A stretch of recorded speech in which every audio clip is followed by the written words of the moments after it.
Muy buenos días, tengan todos y bienvenidos a esta jornada del día de hoy de geopolítica. Hoy es martes, estamos a 20 del mes de julio del año 2021. Le están quedando 10 días a este mes número 7 y que vamos rápido hacia el final del año. Como siempre, les recordamos que Geopolítica está por todas las plataformas de N Televisión, incluyendo ntelevisión.com para los que están fuera del país, que nos siguen y también nos siguen a través de lanaciondominicana.tv, el audio en tiempo real en Samantha Radio Online, que se repite a las 4 de la tarde. Y repetimos el contenido también en nuestras redes sociales. Facebook Live a esta hora también en vivo. Tenemos que 8, 2 minutos, 26 grados de temperatura. A esta hora llegaría a 24 grados en las horas más cálidas del día. Cielo parcialmente claro, lo que significa que está parcialmente nublado. Y hay posibilidades de lluvia en el curso del día, según meteorología. Un día que tenemos informaciones, como todos los días, pero informaciones que han evolucionado en las últimas horas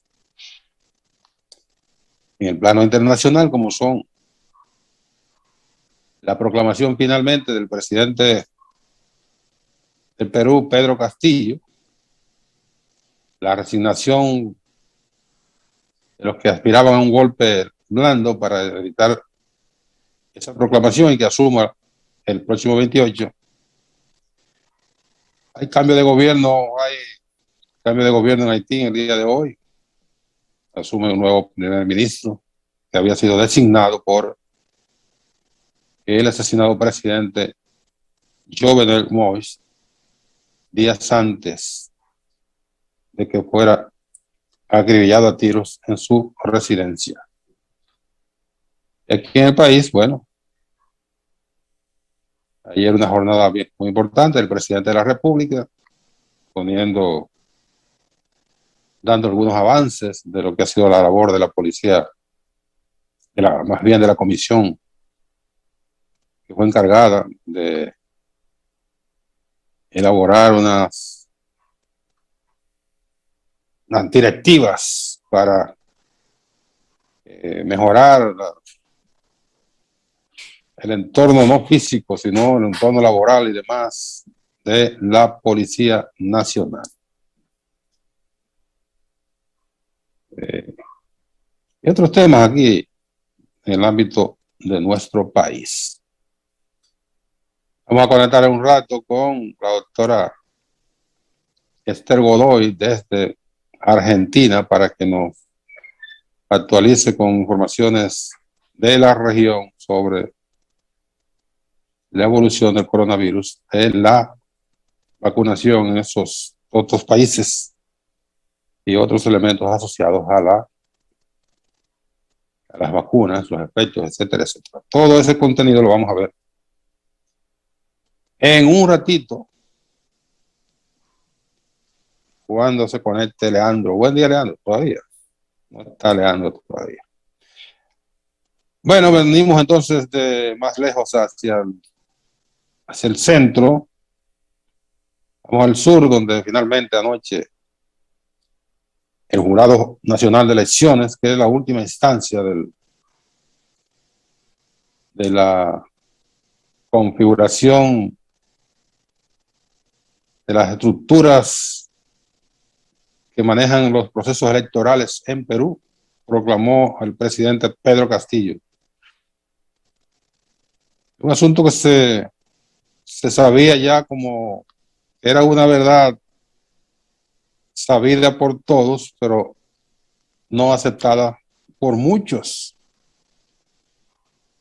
Que desde el día siguiente de las elecciones en segunda vuelta del 6 de junio, o sea, hace hoy 44 días, los peruanos en mayoría mayoría precaria, pero no importa, se gana con un voto, eligieron presidente a Pedro Castillo.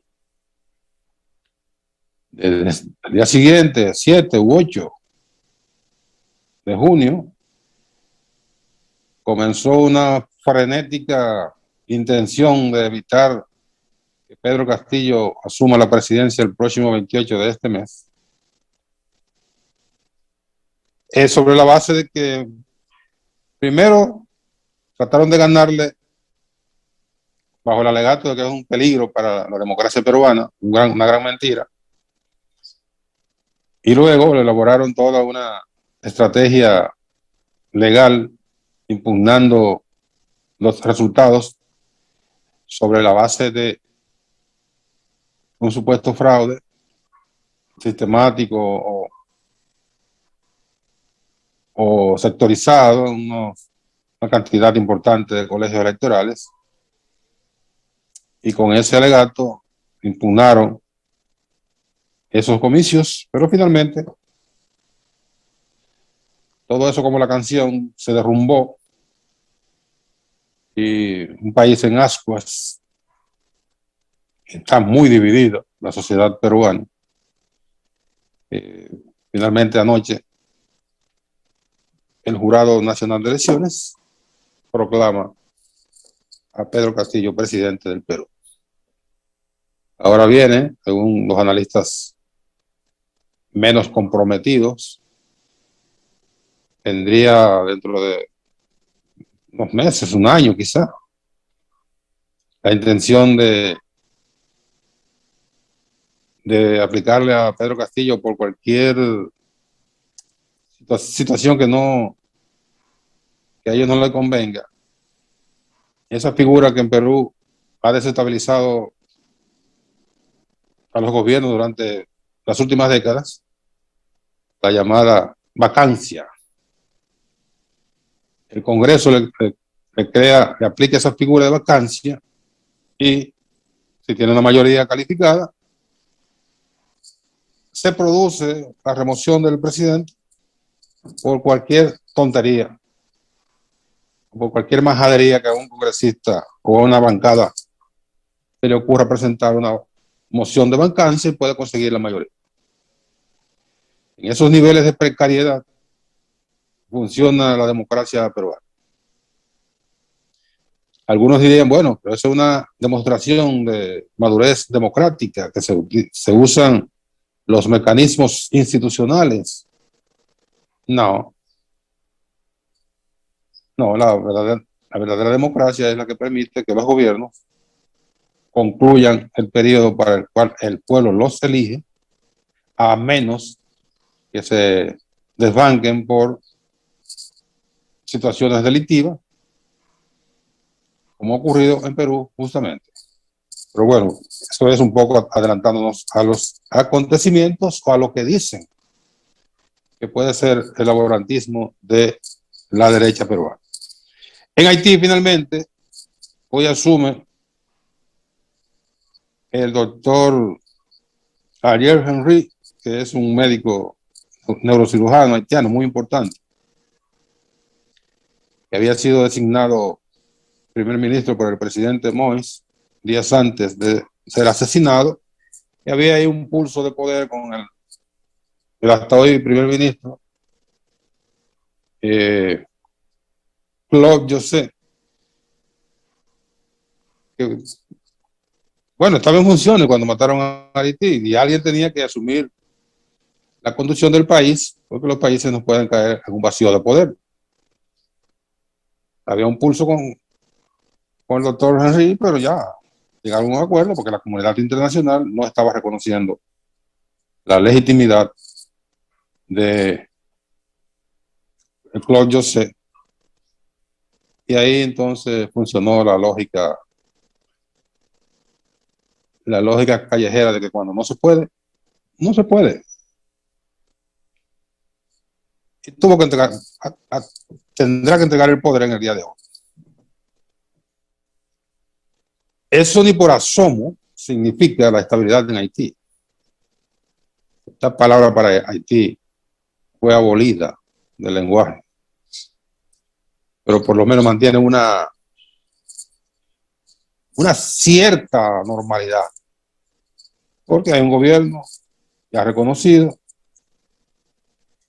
hay unas elecciones a la puerta de la esquina en el próximo mes de septiembre, si todo sigue igual como estaba programado, que en Haití tampoco funciona eso de que estaba programada una elección para tal día y que eso se va a hacer ese día.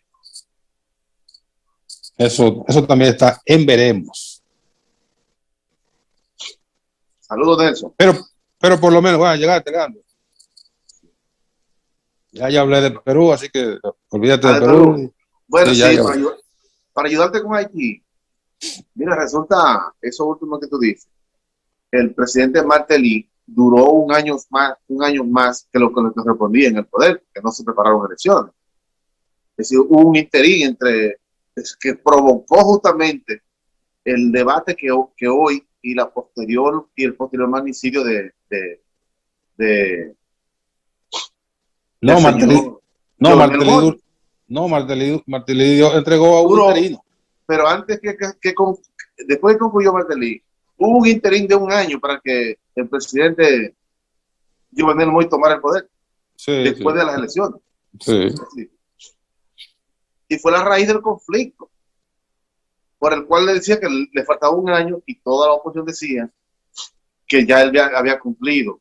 Que era ilegal. Claro, que se cumplió el periodo de gobierno, y es verdad.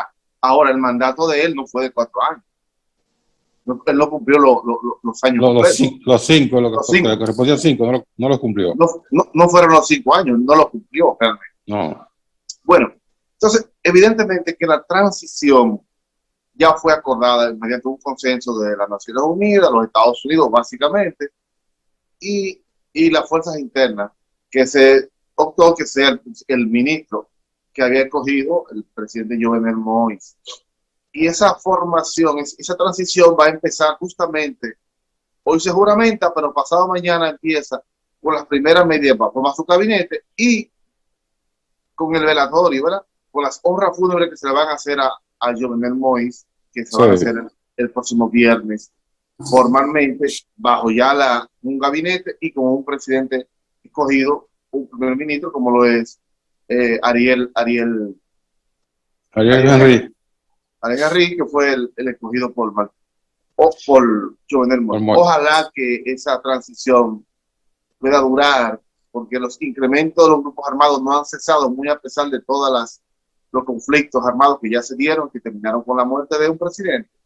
Sin embargo, eso sigue, es una cosa bien difícil. Y yo creo, Nelson, y amigos televidentes, que hablar de elecciones en este momento en Haití es una imprudencia, es un acto de imprudencia.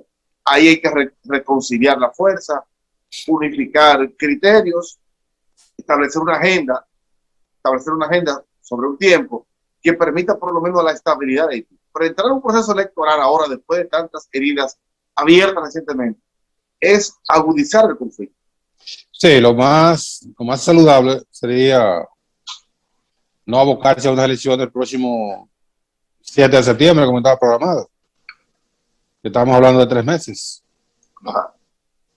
3 meses no, estamos hablando de 100 días, menos de 100 días. No. En esas condiciones es muy cuesta arriba pensar que un país que de por sí tiene una tradición de inestabilidad en la celebración de elecciones, aún en periodos normales más o menos, es impensable que en esta situación, con la incertidumbre que ha generado, que ha agudizado la muerte de Moïse, se puedan celebrar elecciones en menos de 100 días. Bueno, ahí podría acordar, como tú señalas, una fecha que podría ser un año, que esa transición se tome un año, que de verdad la a veces mal llamada comunidad internacional, que merece ese calificativo con mucha frecuencia, acompañe de verdad y con seriedad a Haití para que pueda llevar a cabo un proceso que le genere cierta estabilidad, una estabilidad relativa que tuvo en los periodos en que dirigieron el gobierno del país, René Preval y el propio Martelly. Sí. Hubo una tranquilidad relativa o una normalidad relativa en el funcionamiento institucional de Haití. ¿Por qué no pueden lograr eso nuevamente con un acompañamiento sincero y no con cartas escondidas como siempre hace las potencias cuando van a acompañar a estos países, que cada una lleva una carta escondida? Y en vez de acompañar, lo que están buscando es negocio y apoderarse de los recursos de esos países, y no acompañan nada. Bueno, dejan un desbarajuste cuando se van. Nelson, mira, dos elementos importantes para acotar a la situación de Haití. Y es que mantiene la esposa de Jovenel Moïse, anda circulando por ahí por las redes, que ya se ve en el hospital, cuando tiene vendado el brazo izquierdo. El brazo izquierdo, sin embargo, cuando llega al aeropuerto de allá de exportada por marcha de los Estados Unidos, llegó con el brazo derecho una venda. No. El brazo vendado que ella puso en su cuenta de Twitter, para el lector le queda a la derecha, pero para ella que está de frente le queda a la izquierda al lector, pero para ella es su brazo derecho. Ah, bueno. Busca la imagen. Se ve al revés. Bueno. Claro. Ella llegó con un cabestrillo, como se llama esa, donde cuelga el brazo derecho. Okay. Sí. Ahí no hay ninguna duda, porque la están jalando ahí. Está bien, pero no. En esa parte visual de su anatomía no hay ninguna duda. No hay ninguna duda. Ahora ella el mismo brazo. El mismo brazo, sí. Porque ahora yo le digo por todas las especulaciones que se han dado. No, pero es un detalle simple. Ahora mismo, ¿qué brazo es este para mí? Es el izquierdo. ¿Y para ti? Para mí el derecho. Este lado. Exactamente. Entonces, es un detalle insignificante, porque con eso no la van a tratar de, no la van a lograr implicar en la muerte de su esposo. Otra cosa es que ella sale en condiciones graves, incluso la dieron por muerta el día del asesinato, y algunos periódicos titularon que habían asesinado al presidente y la primera dama. Y la sacaron a Miami en condiciones críticas, un avión ambulancia. Ella ha explicado después que se hizo muerta para que no le dieran más tiros y la mataran. Pero evidentemente los disparos que ella recibió fue en partes no peligrosas. Ya. Y se recupera rápidamente. Sí, entonces están especulando. El otro elemento importante, con mucho más trascendencia, fue el que se dio con el expresidente de Haití, Jean Bertrand Aristide, que salió a Cuba en un avión y regresó en menos de una semana, pero de buena fuente, si te lo puedo decir, se argumentó que fue por el caso de COVID-19, que él fue a Cuba. Sí. Eso tiene un protocolo. Claro, no era el COVID-19, no fue por esa causa. Evidentemente que no. Fue por motivo de seguridad, porque él vive en el mismo sector donde mataron al presidente Jovenel Moïse. Y la gente de la Balasca se está un poco reactivando en Haití. Decidió, parece que yo te dije que los grupos armados no han parado en Haití, muy a pesar de la muerte. No, pero claro que no. Al contrario, ellos decidieron resguardar la seguridad de Jean Bertrand, del expresidente Jean Bertrand Haití, sacándolo de Haití con esa argumentación. Sin embargo, él llegó y lo recibió una gran multitud en Haití. Le llamaba rey, regresó el rey. Porque Aristide sigue siendo un líder. Bien. Un poco disminuido, pero un líder haitiano. Entonces se reactivó el grupo La Balaz y era como una forma de entrar de manera abierta en el proceso de reconformación de las fuerzas en Haití, de recomposición de lo que es el... Bueno, La Balaz no quiso quedarse fuera del proceso.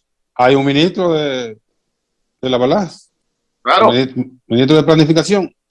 Claro, eso es un impacto, es una jugada política del Grupo La Banana. Sacó al equipo de seguridad y regresó y sirvió para aglutinar su grupo. Es decir, nosotros estamos aquí, existimos, y en esta transición hay que tomar en cuenta nosotros. Y lo tomaron en cuenta. Claro, así vamos es. Vamos a la pausa. Vamos a la pausa. Vamos a conversar en el día de hoy nuevamente. Tuvimos hace un tiempo desde Argentina con la doctora Esther Godoy para que nos actualice un poco de cómo anda la vacunación. Ella siempre lleva esas estadísticas, me las envía. La vacunación a nivel continental, a ese nivel mundial. Y los efectos que también se están analizando de las diferentes vacunas. Vamos a la pausa y cuando regresemos esperamos que la doctora Godoy se haya conectado.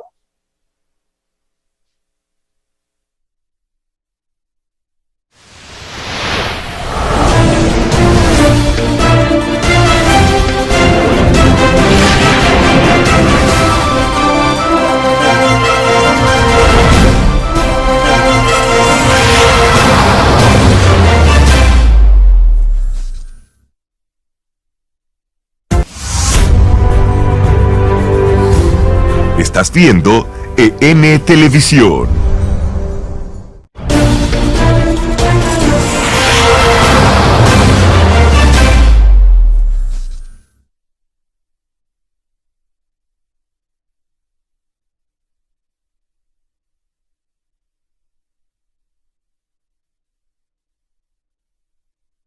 Bien, seguimos en geopolítica y con la grata presencia de la doctora Esther Godoy desde Argentina, que nos ha hecho el favor en otras ocasiones, o en otra ocasión, de compartir con nosotros y analizar un poco las estadísticas que ella lleva muy cotidianamente, las estadísticas de evolución del COVID-19, todo lo que desde el punto de vista médico se puede saber.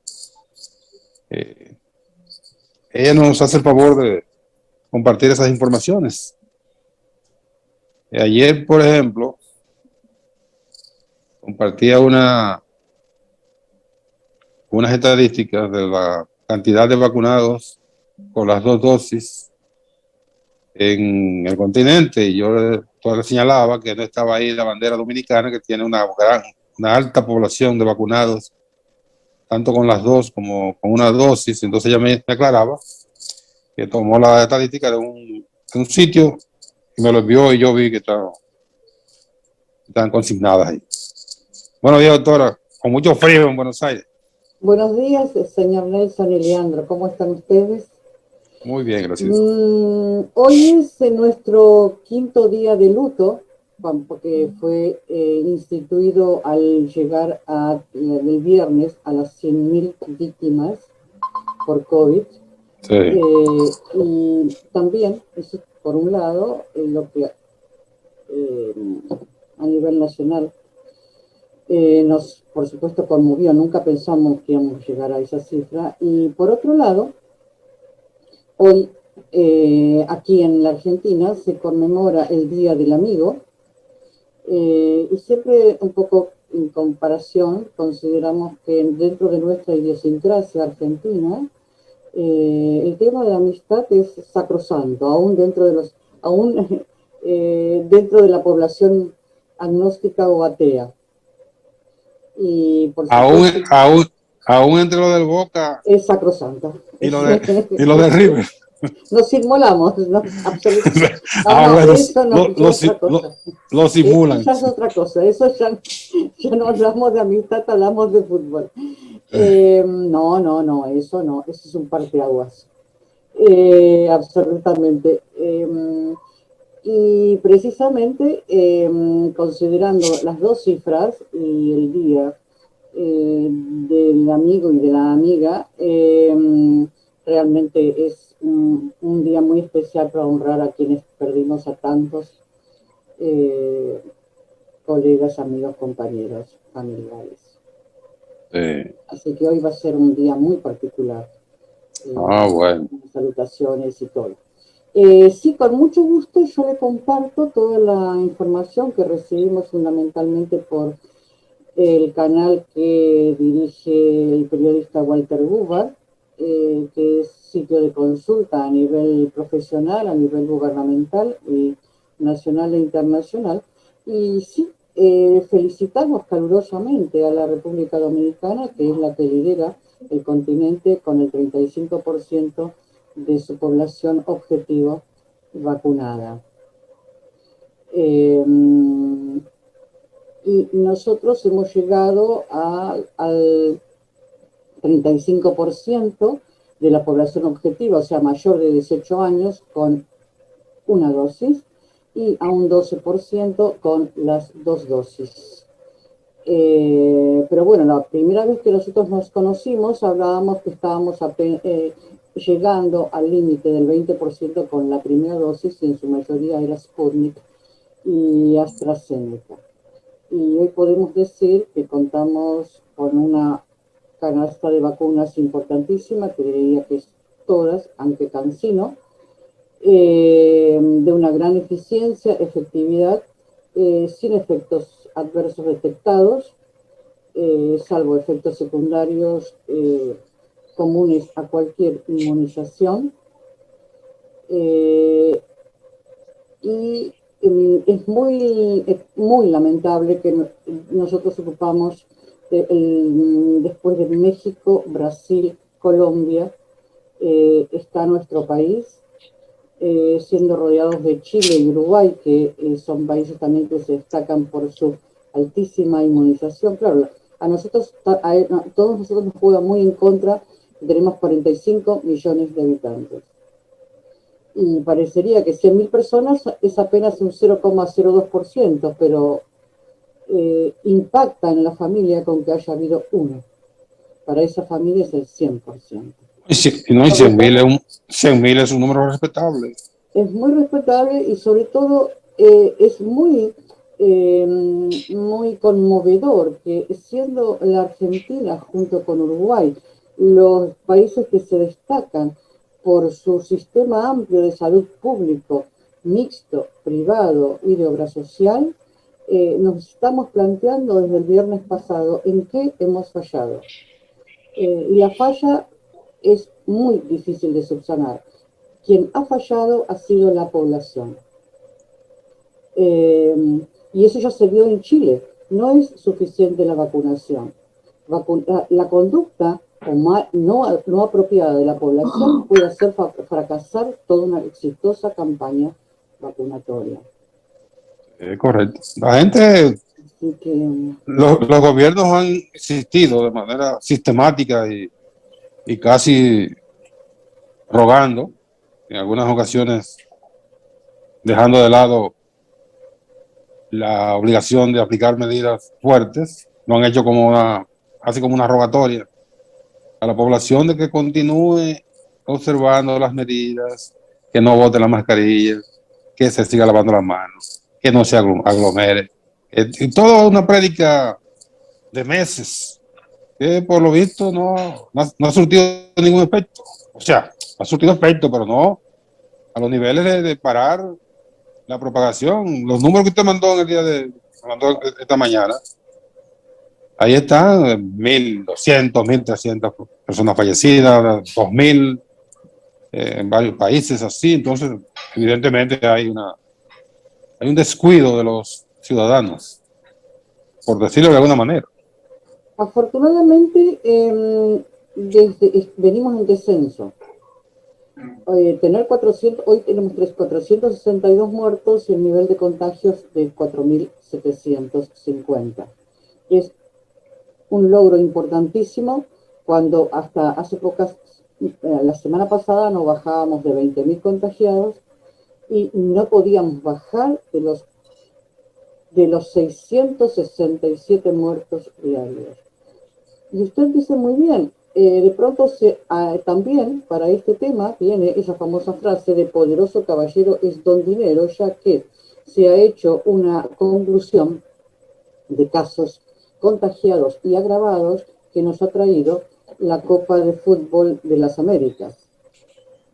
Indudablemente, ahí hubieron, usted lo sabrá muchísimo mejor que yo, que hubieron factores que determinaron que concurriese público a la cancha y demás. Sí, sí, Leandro, sí.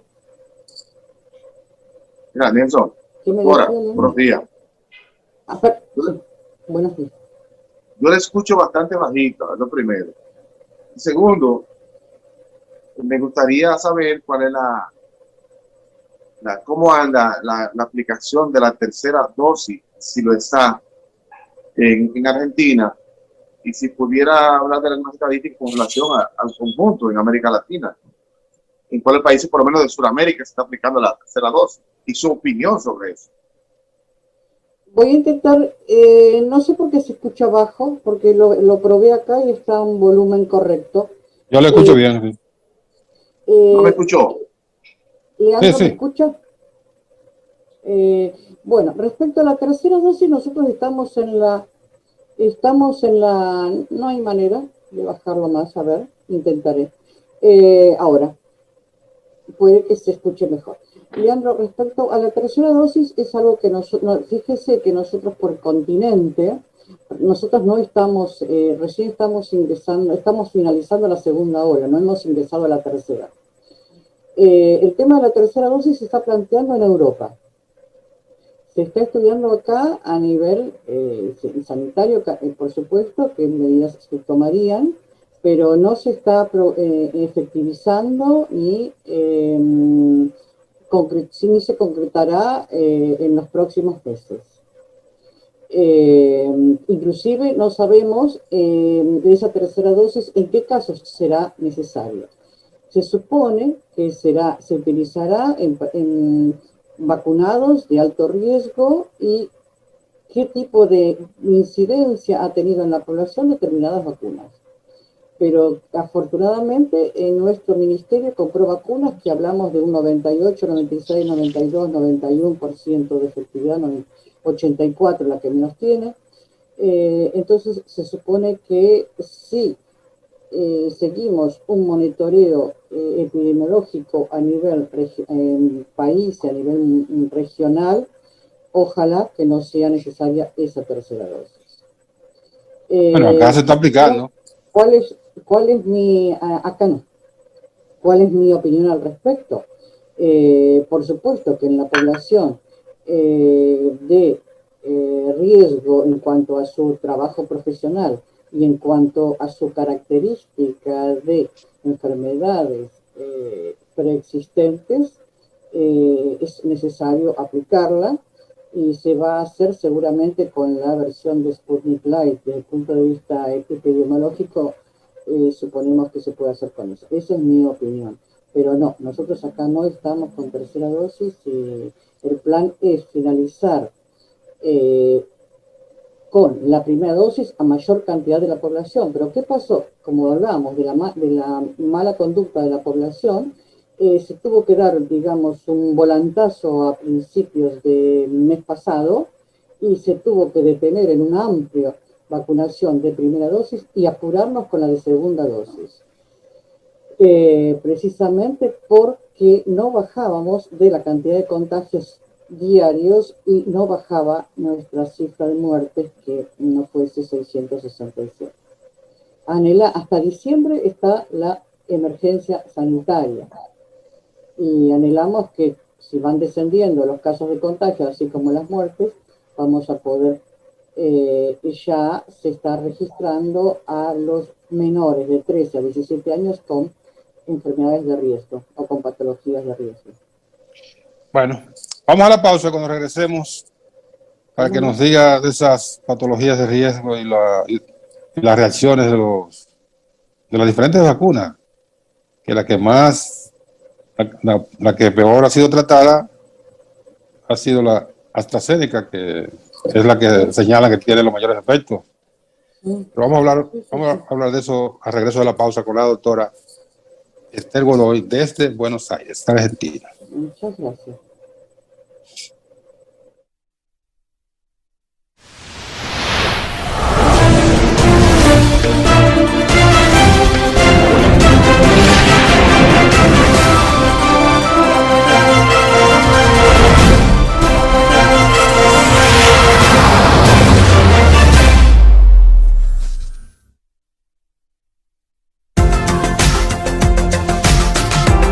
viendo televisión.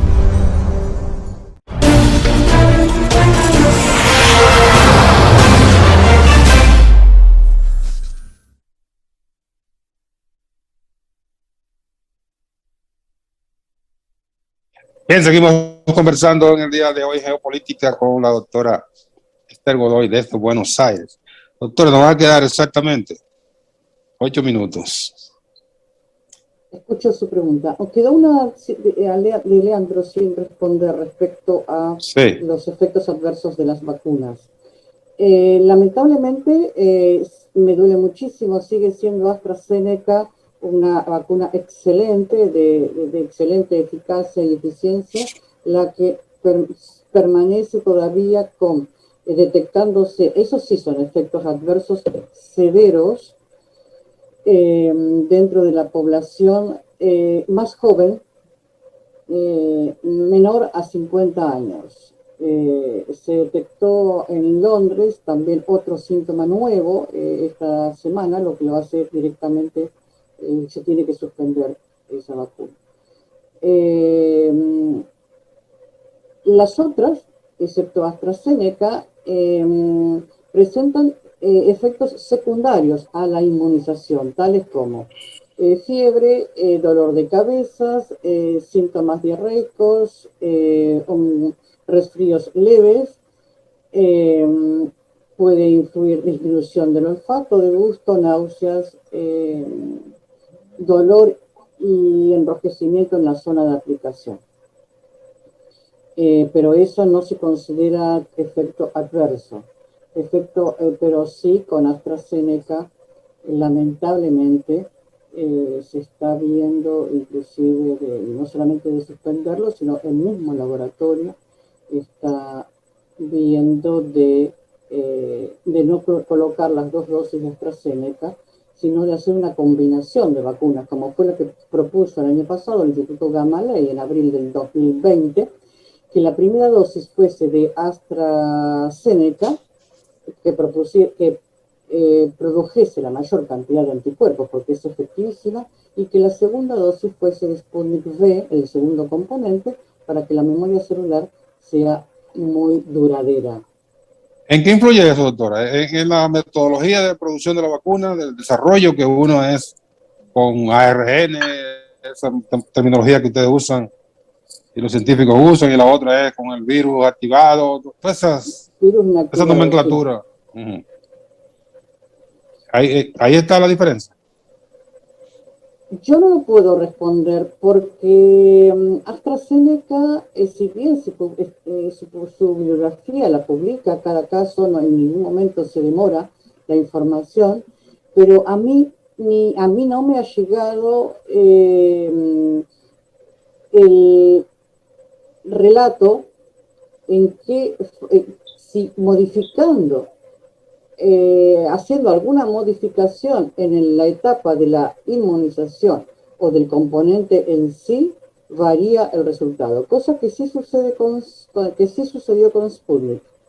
Entonces hicieron, contrariamente a lo que la gente difunde, el Instituto Gamaleya fue el que más detalles dio sobre, inclusive clases nos han dado a los médicos, de cómo fue que se creó y qué modificaciones se hacía y qué resultados se obtenían. Indudablemente puede haber un componente que es inestable y que no tenga nada que ver con la vacuna, sino con los aleatorios que se pone ante cualquier medicamento, y que eso puede estar influyendo en que se generen realmente episodios de morbilidad. ¿Y por qué en una sí y la otra no? ¿O las otras no?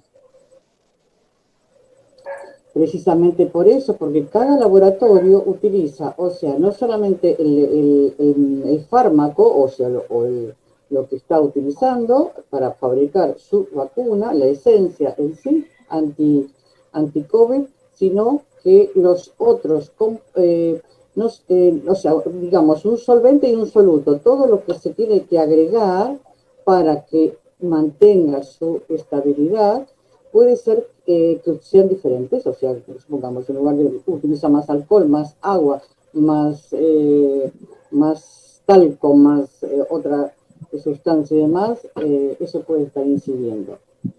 En general, excepto Pfizer, todas son hipoalergénicas,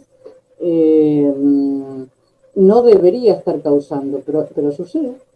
Y se han hecho estadísticas bien fidedignas, o sea, no es el caso, por ejemplo, ya se comprobó que los tromboembolismos no son causados por la vacuna, pero sí, sobre todo, sino que si suma la estadística en un caso o en el otro, la gente vacunada ha tenido menos tromboembolismo, pero las otras, inclusive hubo casos, un caso mortal y los otros casos en los cuales incide en los vasos sanguíneos, se comprobó que sí, que fueron inmediatamente post-inmunización. No. Leandro. Sí, yo al final casi no escucho, pero a mí me gustaría que ella nos pudiera ver en perspectiva cómo ella ve el proceso según su evaluación en sentido general en América Latina, porque ella es argentina, pero me gustaría verla de manera conjunta como latino, cómo ve el proceso, sobre todo a partir de la primera dosis, que en países el acceso de muchos todavía no han tenido a la vacuna. ¿Cómo ella lo ve al final por lo menos hasta finales de año?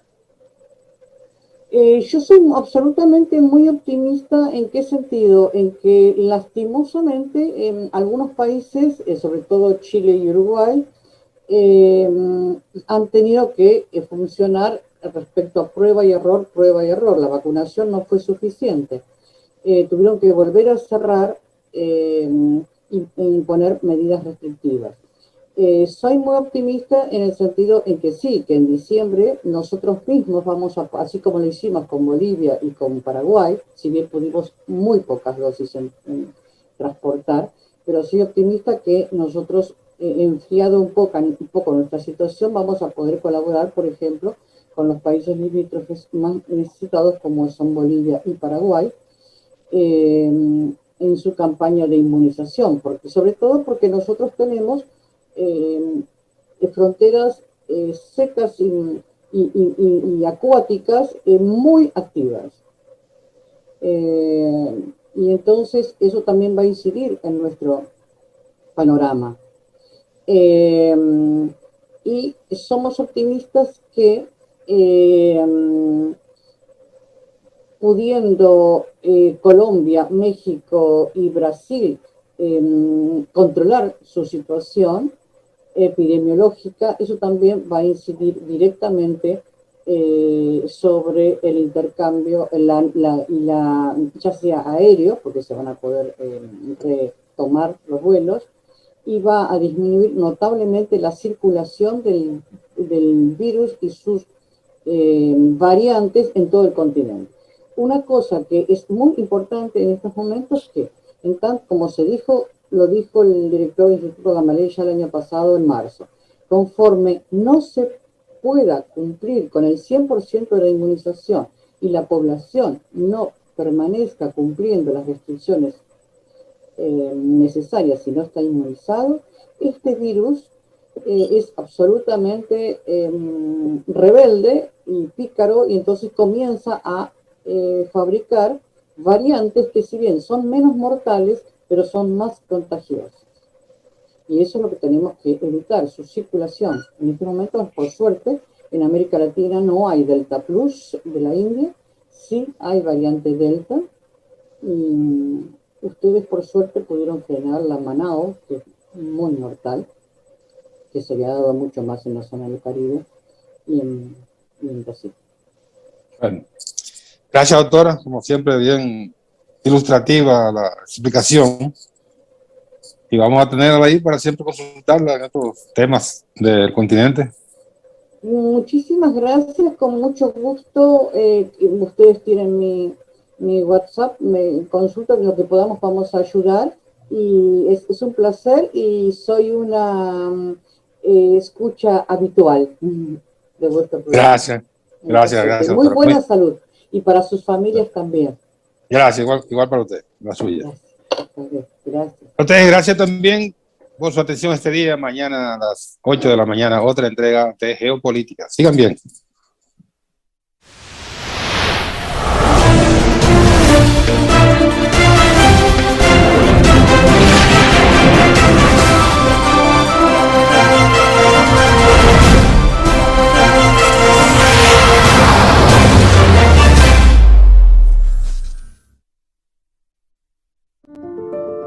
Mi sueño es tener una buena presentación y traerle una buena medalla al país.